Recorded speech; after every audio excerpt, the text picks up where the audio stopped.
This budget is visionless, this budget is directionless, and the budget presented by Siddaramaiah is not going to help the development of Karnataka.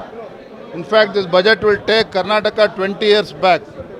Previous Bharatiya Janata Party government has presented revenue surplus budget, but today Siddaramaiah has presented revenue deficit budget.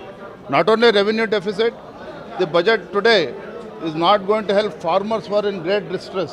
More than 3 lakh crore budget. So he said that we have given lot more budget. See, it's only a eyewash. Since Lok Sabha elections is in the round the corner, they are trying to present the numbers, but definitely it's not going to help neither farmers, nor women, nor youths of the Karnataka.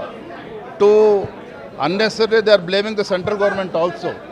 When the central government under the dynamic leadership of Narendra Modi ji has given more than 2,50,000 crores in the last 10 years for the Karnataka state, blaming central government is not going to help this present chief minister.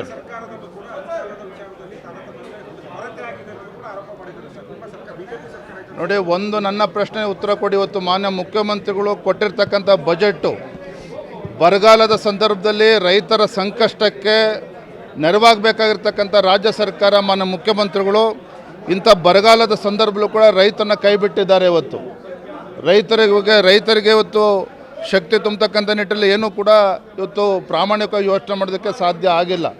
ರೈತರ ಬಗ್ಗೆ, ಮಹಿಳೆಯರ ಬಗ್ಗೆ, ಯುವಕರ ಬಗ್ಗೆನೂ ಕೂಡ ಚಿಂತನೆಯನ್ನು ಮಾಡದೇ ಇರ್ತಕ್ಕಂಥ ಬಜೆಟ್ಟು. ಒಂದೇ ಮಾತಿನಲ್ಲಿ ಹೇಳಬೇಕು ಅಂತಂದರೆ, ರಾಜ್ಯದ ಜನರ ಪಾಲಿಗೆ ಇದು ನಿಜವಾಗ್ಲೂ ಕೂಡ ಬದುಕಿದ್ದು ಕೂಡ ಸತ್ತಂತೆ ಅಂಥೇಳಿ ರಾಜ್ಯದ ಜನರು ಕೂಡ ಮಾತನಾಡ್ತಾ ಇದ್ದಾರೆ. ಇದು ನಿಶ್ಚಿತವಾಗಿ ರಾಜ್ಯದ ಅಭಿವೃದ್ಧಿ ದೃಷ್ಟಿಯಿಂದ ಇವತ್ತು ಖಂಡಿತವಾಗಿ ಒಂದು ಭಾಳ ಅನ್ಯಾಯವನ್ನು ಮಾನ್ಯ ಮುಖ್ಯಮಂತ್ರಿಗಳು ಮಾಡಿದ್ದಾರೆ. Thank you.